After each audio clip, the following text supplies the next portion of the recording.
बिल्कुल। और इसी बीच बड़ी खबर आ रही है, हैदराबाद लोकसभा सीट पर बहुत बड़ी अपडेट हुई है। एआईएमआईएम के प्रत्याशी असदुद्दीन ओवैसी पीछे चले गए हैं। इस वक्त की बहुत बड़ी खबर, असदुद्दीन ओवैसी का गढ़ है माधवीलता, बीजेपी के प्रत्याशी जो पहली बार फाइट में आई और जबरदस्त यहां पर मुकाबला दे रही है, असदुद्दीन ओवैसी से आगे चल रही है हैदराबाद लोकसभा सीट। दिलचस्प यहां पर मुकाबला। इसके साथ साथ आपको याद होगा माधवीलता जब वहां पर पहुंची थी, वोटिंग चल रही थी, तो उन्होंने कहा था कि जो बुर्का है वो हटाना चाहिए और हमें देखना चाहिए कि कहीं यहाँ पर कुछ घपलेबाजी तो नहीं हो रही है।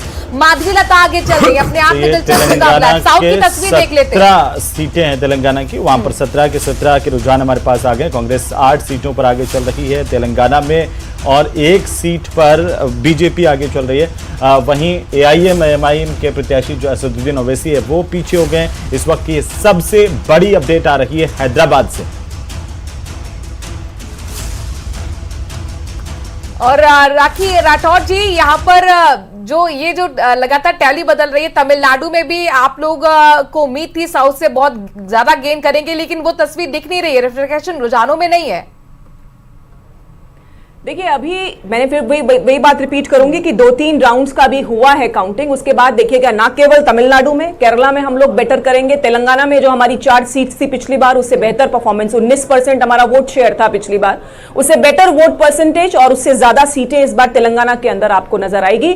और आप देख लीजिएगा कि साउथ के अंदर भी अगर सबसे बड़ी सिंगल पार्टी उभर कर कोई आएगी तो वो हमारी भारतीय जनता पार्टी होगी, क्योंकि वहां के लोगों ने जिस तरह से माधवीलता को लेकर आप कमेंट जरूर करिए, क्योंकि वो आगे चल रही है। असदुद्दीन ओवैसी एक बहुत बड़ा चेहरा राजनीति का। जी, उनको पीछे कर दिया है, उनको पीछे कर दिया माधवीलता पर। वो भारतीय जनता पार्टी होगी। जी, राखी जी अगर ऑडियो मिल रहा हो, माधवीलता पर टिप्पणी कर दीजिए।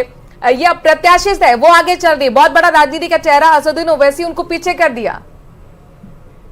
देखिए, एक बहुत बड़ा मैसेज दिया है वहां की जनता ने, ये कहते हुए कि जातवाद से, धर्म के नाम पर वोट नहीं पड़ेगा। अब जिस तरह से जो पुराने हथियार हुआ करते थे, चाहे वो परिवारवाद हो, तुष्टीकरण हो, जातिवादी हो, इन चीजों को छोड़ करके अब सिर्फ विकास की बात की, एक नया वर्ग बनाए जो लाभार्थी वर्ग है। और मुझे लगता है कि हैदराबाद के अंदर भी ये बहुत बड़ा एक फैक्टर होगा, क्योंकि वहां पर जो समुदाय था, किस तरह से किस धर्म के लोग ज्यादा रहते हैं, ये सभी लोग जानते हैं। लेकिन माधवीलता जी का आगे होना निश्चित तौर पे ये दिखाता है कि एक लाभार्थी वर्ग है, एक ऐसा वर्ग है जो सिर्फ देश में विकास चाहता है, उससे धर्म से मतलब नहीं है, उससे जाति से मतलब नहीं है। और मुझे लगता है कि एक विकसित भारत के लिए जो अवधारणा होनी चाहिए हमारे देश में, जो सोच होनी चाहिए लोगों की, उसी राह में हमारा देश जा रहा है।